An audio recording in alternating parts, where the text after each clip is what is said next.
Continuamos el sendero. Hay varios escalones, senderos en madera. Y suda uno terrible. Es un calor muy berraco. Miren cómo voy sudando. No es cualquier subidita. Pues no es imposible, pero relajado no va uno.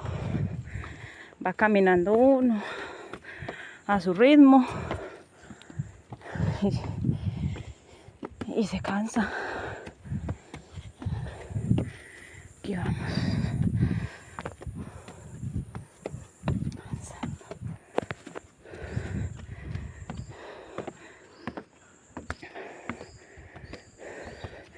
Pero es hermosísimo, o sea, vale toda la pena.